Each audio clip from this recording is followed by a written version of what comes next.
What year is this again?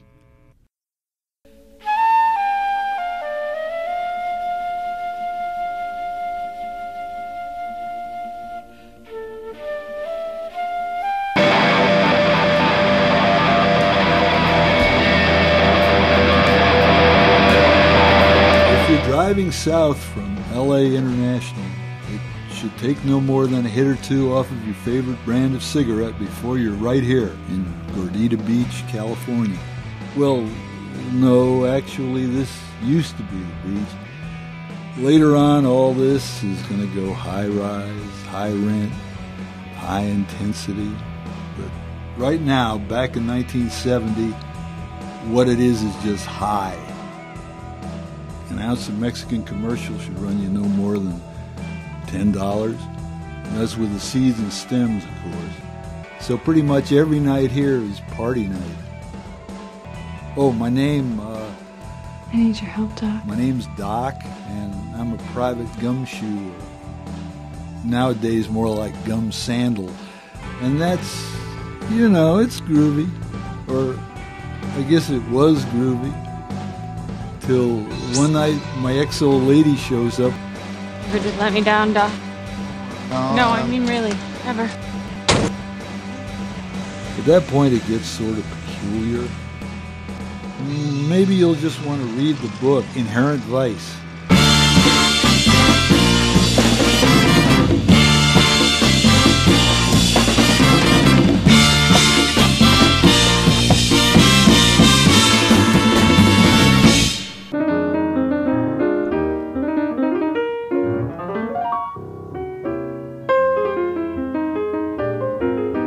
He's hallucinating. He had a wide variety of clothes in his closet, but they were all the same color. I'm being sarcastic. They were all the same color, and they were all the same price, and they were from all the same.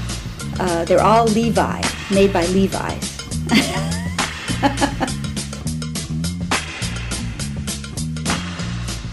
Because he never went to black tie events when he lived in Manhattan Beach. He lived there for about 4 years just to write the book after V.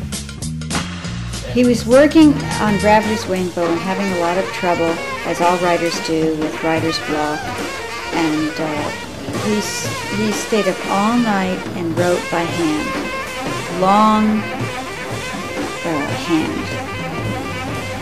Page after page after page after page. And then he would take all that and wait till it got a big pile, and then he would type it and edit it on the typewriter.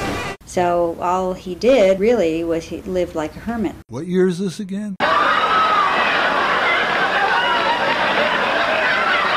Thomas Pynchon is a friend of yours. Yeah, we've been buddies for years. He had big green eyes, dark green. Beautiful hair, long hair down to about a little past his ears, and it was very thick. But the thing that I noticed right away was that he didn't have a tan. He had very pale skin, which I don't care for, but that didn't matter because he was so interesting as a person. That's pretty funny. What a coincidence. Yeah, he lived in a very narrow street.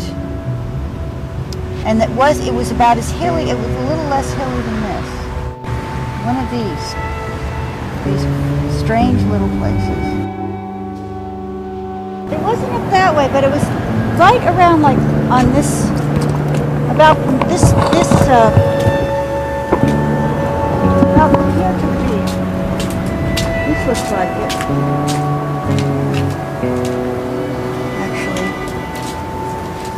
This looks a lot like it. It's my old boyfriend. He won the National Book Award, and he's a famous author called Thomas Pynchon. Have you ever heard his name before? I was wondering if you could do us a big favor and just let us look for like 1 second in the apartment. He used to live in there. And today is not a good day. just for a half a second. I just want to see if it's the same place. I have no idea. We'll go back and we'll go and then we'll come back later. But this is definitely the place that he lived. I know it because, like, here's the kitchen here, right?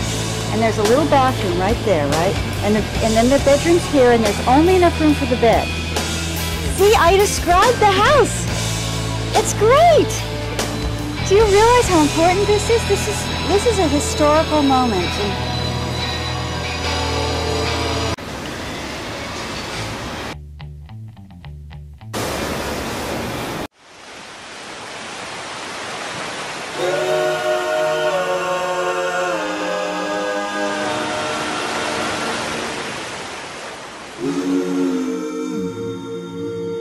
I met Thomas Pynchon when Jules was doing a story on the Beach Boys, and we decided to go and look for Thomas Pynchon just out of curiosity, not because of his writing, but because Jules, loved Thomas. He was a friend of his in college.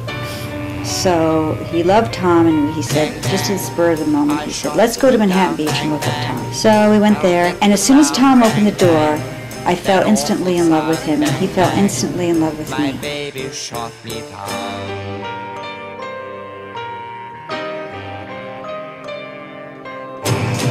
Hey! Music played and people sang. Hey! Just for me to take the blame. Hey! Hey! Hey! Hey! Chrissie and I were living together, and the only thing is that she got really depressed about it. And I didn't know why she was depressed until she told me about it. And how much loyalty I owe him. it did cast a tremendous cloud on our marriage because she really cared a lot for him. And she made up her mind at some point that she didn't want him, and she wanted me. And that's all there was to it.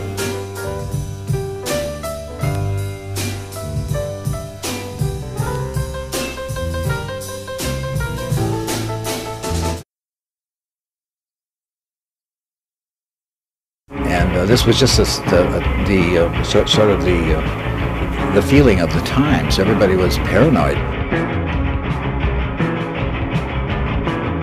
Everybody had stories about being followed and watched, and we had helicopters buzzing over our house, the big black ones with no markings. I called up the airport to find out who they were, and no one knew what was going on, and we still don't know what they were, but they were there. I used to get followed if I drove my car up to Hollywood every time I went there by a man who was very clumsily in doing it. I mean, I could see him back there, and I'd go around the block and stop. He'd stop, and I'd go again. He'd start up again. So everybody was paranoid. We used to watch the customers because we were wondering, well, who was real and who was a government agent of some kind. And this very tall man, about 30 maybe, was in there, and he was sort of lurking around, and he attracted my attention. And he would come to the counter, and I'd talk with him, and I wondered who he was eventually. And one night in 1970, Richard was standing there behind the counter, and I came and stood next to him, and we started talking about something or other, probably Pynchon, I don't know for sure. And at that moment, this strange man came in the door, and Richard just turned red and ran out the back door. And at that moment, I thought, oh, that's Pynchon. Well, I never really saw this strange man after that again. Well, who I did see coming in there was a person in disguise that I thought was Pynchon's sister. This was a woman dressed in woman's clothes with a woman's Eastern-style suit on, very low shoes, but same tall, same thin, and same lurking, suspicious attitude. Only it was dressed like a 40 or 50-year-old woman in the last century would dress. I mean, it was such a strange getup. And I thought it had to be Pynchon's sister because, well, now I know it was the same person, and it had to have been Pynchon in disguise, dressed up as a woman. It's everywhere. The tremendous range of his learning, of his knowledge, whether it's the depth of it in any given area, but just the range of it, enabled him to build into Gravity's Rainbow a sense of levels, of worlds within worlds, and to carry forward the sensation of things are not as they seem, you see? Thinks he's hallucinating. Information flows here, information flows there, and I capitalize. The feeling of being watched, of being manipulated, of conspiracies within conspiracies, of stories within stories, or if something that seems to be this then turns out to be that, but maybe it wasn't that, maybe it was this, or maybe it really was that. Was it possible that at every gathering, concert, peace rally, lovin', bein', and freakin', here, up north, back east, wherever, some dark crews had been busy all along, reclaiming the music, the resistance to power, the sexual desire from epic to everyday, all they could sweep up for the ancient forces of greed and fear. Gee, he thought, I don't know.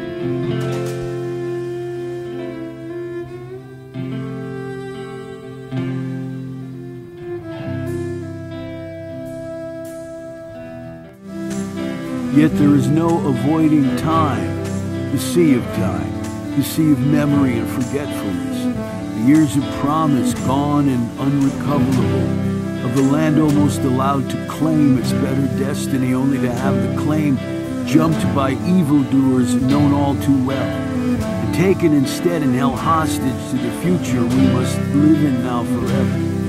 May we trust that this blessed ship is bound for some better shore, some undrowned Lemurian, risen and redeemed, where the American fate mercifully failed to transpire.